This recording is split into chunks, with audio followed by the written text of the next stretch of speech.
ናታንና ዳጣ ጉድ ሆኑ።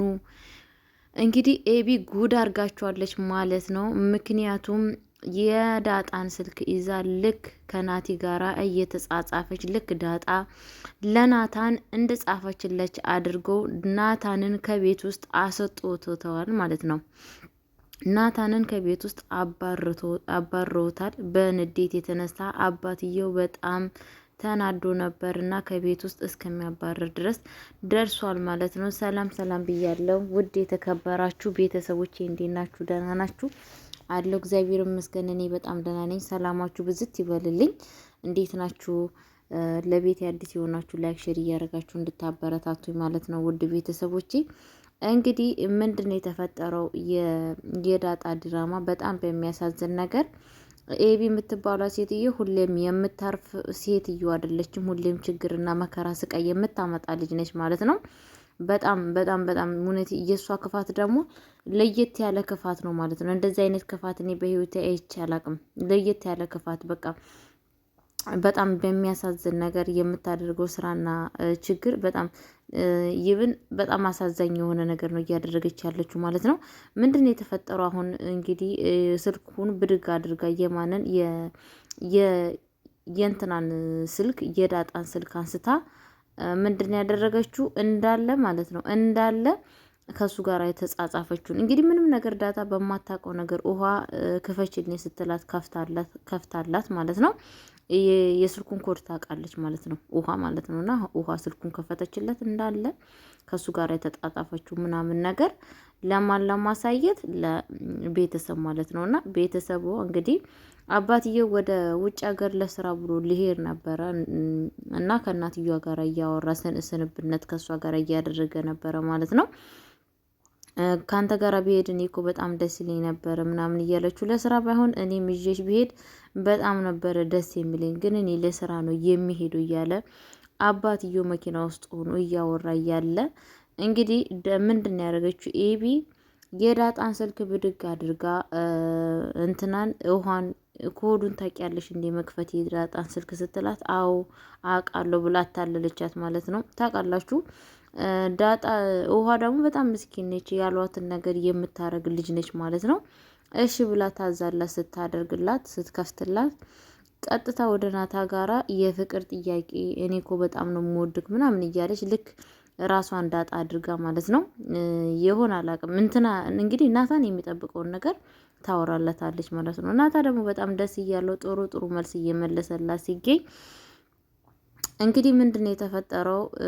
መጨረሻ ላይ እኔ እኮ በጣም ነው የምወድክ እኔ በጣም ነው የማፈቅርክ ምናምን እያለች ስትነግረው ነበረ። ናታንም በጣም ደስተኛ ነበረ፣ ጥሩ መልስ እየመለሰ ነበረ ማለት ነው። መጨረሻ ላይ ምንድነው ያደረገችው?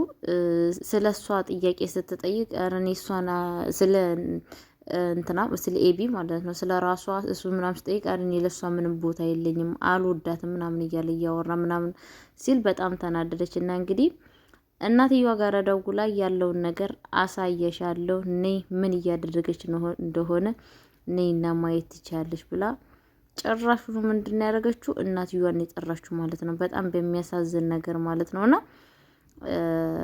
የእውነት በጣም ነው ውስጥ የሚበላው ውስጥ የሚያሳዝነው ነገር በጣም ነው የሚከብደው ማለት ነው። ቤተሰቦቼ እንግዲህ አባትየው በጣም ነው የተናደደው፣ እንዲሁም እናትየዋ ኤቢ እንግዲህ ናታንም በጣም ነው የተናደደው። እንግዲህ ናታን እንደውም ማን የመሰለችው ናታንማ ራሷ በቃ እንትና ዳጣን የመሰለችው ዳጣ መስሎ በጣም ደስ ብሎት ክላስ ውስጥ እመጣለሁ ስላለችው በጣም ራሱን ፈታ አድርጎ እየጠበቃት ነበረ። ስመጣ ግን እንደዚህ ምናምን ስለ ስልክ ምናምን ሲያወራለት እኔ እኮ ቤት ውስጥ አልነበርኩኝም ውጭ ነበርኩኝ ምናምን ስትለው በጣም ነው የደነገጠው። በጣም ነው ድንግጥ ያለው። እንዴት እንደዚህ ሊሆን ወይኔ ነው ያለው። በጣም ነው የተናደደው ማለት ነው። በስተመጨረሻ እንግዲህ ምንድነው ቤተሰብ ተሰብስቦ እናትየው አይታለች፣ አባትየው እያየ እያለ ናታን ወደ ክላስ ወደ ቤት ውስጥ እየሄደ እያለ ተቋርጧል ማለት ነው። ቤተሰቦቼ በጣም በሚያሳዝን ነገር እንግዲህ እቺ ኤቢ የምትባሏ ሴትዮ ክፋቷ ክፋት አይደለም፣ በጣም የሚያሳዝን ለየት ያለ ክፋት ነው ያላት ማለት ነው። ምክንያቱም እንደዚህ አይነት ክፉ ሰዎች መቼስ አያርፉም። ሁሌም እጃቸውም እግራቸውም አያርፍም። ክፉ ከማሰብ ነገር ወደኋላ እንትን አይሉም። እሷ ምንድነው የሚታየት የራሷ በቃ የራሷ እንትናን ናታንን የራሷ ማድረግ ብቻ ነው የሚታያት ማለት ነው። ናታን ደግሞ እሷን አይወዳትም። ለእሷ ምንም ነገር ቦታ የላትም። ግን በግድ ካልወደድከኝ ካላፈቀርከኝ ነው ማለት ነው። ግዴታ ነው አቀብ የተጣለበት ማለት ነው። በጣም በሚያሳዝን ነገር ቤተሰቦቼ እንግዲህ እናትየዋም አሁን በጣም ነው እየተናደደችው። የናታን የኤቢ እናት እውነት መስሏት በጣም ነው የተናደደችው ማለት ነው። በጣም ንዴት ውስጥ ነው የምትገኘው ማለት ነው። መሆን የሌለበት ነገር ነው። እንግዲህ አባትየውም ናታንን አስጠንቅቆታል። ልጆቼን እንደ ወንድማቸው እንድታያቸው ነው አንተ እዚህ ቤት ውስጥ እንድትኖር ያደረኩት። አንተ ማለት ለእነሱ ወንድም ነክ ብሎ ያለውን ነገር እንግዲህ አስጠንቅቆታል ማለት ነው። ተመልሶ ደግሞ ይሄ ነገር ሲፈጠር እንግዲህ ምን እንደሚያደርግ አስቡት። ራሳችሁ ስታስቡት እስኪ ምን ይሰማችኋል? እናንተ ይሄ ነገር በህይወታችሁ ውስጥ ቢያጋጥማችሁ ምን አይነት ችግር እንደሚያሳስብ አስቡት ማለት ነው። እና እንግዲህ እቺ ሴትዮ መቼም የምታርፍ ልጅ አይደለችም። ልጅቷ በጣም ክፉ ነች። እንግዲህ ውሃና ኤቢ የምትባለው ዳጣና እሷ እህትና ማቾች ናቸው ቢሉ ማን ያምናል? እውነቴን ነው የምላችሁ፣ የሚያምን የለም። ማንም አያምን። እኔ በራሴ አላምንም ብዬ ነው የማስበው። ምክንያቱም እንደዚህ አይነት ተንከሲስ ነች። በጣም ያላት ክፋት ያላት ሸርነት ለየት ያለ ነው እና እውነቴን ነው የምላችሁ። እኔ በጣም ነው ያሳዘነችኝ ዳጣዬ። ለእሷ ይሄ ነገር አይገባም። ዳጣ ይሄ ለእሷ አይገባም። እውነት ነው የምላችሁ። ይሄ ነገር ለእሷ የሚገባት ልጅ አይደለችም። ምክንያቱም በጣም ነው የምታዛዝነው። በጣም ነው ውስጥ የምትበላው። ምክንያቱም በጣም ነው በህይወቷ በደል ሲደርስባት የነበረችው አስተዳደጓ።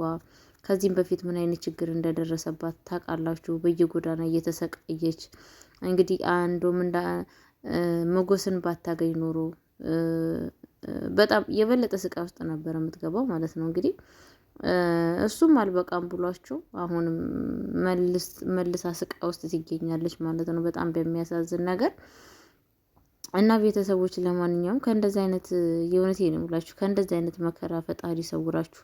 እንደዚህ አይነት ሰዎች አስመሳይ ሰዎች በህይወታችን ገብተው ህይወታችንን የሚያመሰቃቅሉት የራሳቸው ህይወት ተመሰቃቅሉ የሰዎችንም ህይወት እያመሰቃቀሉ ራሳቸው ሰላም የላቸው ለሰዎች ሰላም አይሰጡ።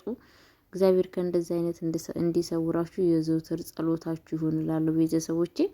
እና በጣም ነው የምታዛዝነው። እውነቴን ነው የምላችሁ። እኔ በጣም ነው ውስጤን የበላችሁ ማለት ነው። ኤቢ የምትባሏ ሴትዬ እንግዲህ አባትየው አሁን በጣም ብዙ ነገር እያሳሰቡ ይገኛል ማለት ነው። አንደኛ የሰላም ጉዳይ ቤት ውስጥ የእሷ ህይወት በአንድ ቀን ስህተት ውስጥ ይሄ ነገር በመፈጠሩ በጣም እያዘነ ነው። በዛ ላይ ዳጣ እናቴና እያለች ነው። የዋህነቷ በጣም ነው የሚያሳዝነው። እሺ ደግሞ ኤቢ የምትባሏ ክፋቷ በጣም ነው እሱ የሚያሳዝነው ማለት ነው። ምክንያቱም የያዘችው ክፋት እንደዚህ ጥግ ከውሃ ከምስኪንነት ወደ ብልጥነት አባትየው መቀየር ይፈልጋል። ግን እሱም ሁሌ ይምላል እኔ የሚያሳስበኝ በጣም የእንትና ነው ከውሃ የሚያሳስበኝ የኤቢ ጉዳይ ነው። ኤቢ በጣም የያዘችው በውስጧ ቂም በቀል በጣም ክፋት ነው የያዘችው። ስለዛን የእሷ ነገር ነው በጣም አስቸጋሪ የሚሆነው። ውሃስ እንኳን ትኖራለች፣ በጣም መልካም ሰው ነች፣ ግን ትጎዳለች እንጂ መኖር ትችልበታለች ብሏል ማለት ነው አባትየው። እንግዲህ በጣም በሚያሳዝን ነገር የእውነት ይሄ ነገር ይገባታል እንዲ አይገባትም ነው እኔ በራሴ የምለው። በጣም ብዙ መስዋዕት ከፍላለች። በጣም የምታዛዝን ልጅ ነች። ቢሆን ንጹህ ፍቅር እየሰጠቻት እንደ እህትነት ብትረዳት መልካም ነበረ። ግን እሷ እንደዚህ አይነት ሴት አይደለችም፣ ተንከሲስ ነች እንደምታውቋት። እንግዲህ ፈጣሪ ማስተዋሉን ይስጣት። ለእንደዚህ አይነት ሰዎች ምን ይባላል? ፈጣሪ ማስተዋሉን እንዲሰጣቸው ነው እንጂ ሌላ ነገር የሚባለው ነገር የለም እላችኋለሁ ቤተሰቦች። ዳጣ ድራማ እንግዲህ በጣም ደስ የሚል ብዙ ነገር የምንጓጓለት የምንወደው በፍቅር የምንጠብቀው ድራማ ነው ማለት ነው። እኔ በራሴ በጣም ነው የምወደው። በጣም በፊት ሉላዊ ድራማ ነበረ። አሁን ግን ዳጣን በጣም ነው የምወዳት። ሁሉ ሁላ ነገሯ ደስ ይለኛል። እውነቴን ነው የምላችሁና እንትናም ብሏል፣ ማን ነበረ ናታንም ብሏል። ሁላ ነገሯ ነው ደስ የሚለኛል። በቃ ሁሏ ነገር እና እውነት ደስ የምትል ልጅ ነች። ሀክቷ ምናምን ሁሉ ነገሯ ደስ የምታስደስት ልጅ ነች። እውነቴን ነው የምላችሁና እንግዲህ ዳጣን ድራማን ተከታተሉ። ብዙ ነገር የምትማሩበት ነገር አለ። ማግኘትም፣ ማጣትም፣ ክፋትም ደግነትንም ትማራላችሁ። ቤተሰቦቼ ለቤቴ አዲስ የሆናችሁ ሁላችሁም ላይክ ሼር እያደረጋችሁ እንድታበረታቱኝ አደራ። እንደዚህም ሰብስክራይብ አድርጉኝ። ዳግም ደግሞ ተመልሼ እጄ እመጣለሁ ማለት ነው። ስለ ዳጣ አንዳንድ ነገሮችንን እጄ እንደምመጣ ተስፋ አለኝ። ላይክ ሼር አድርጉኝ ማለት ነው። እጅግ አድርጌ አመሰግናችኋለሁ። ሰላማችሁ ብዝት ይበልኝ። ሰላም ለሀገራችን፣ ሀገራችን ኢትዮጵያ ፈጣሪ ይጠብቅልን፣ ከክፉ ከመከራ ይሰውርልን እላችኋለሁ። እጅግ አድርጌ አመሰግናለሁ።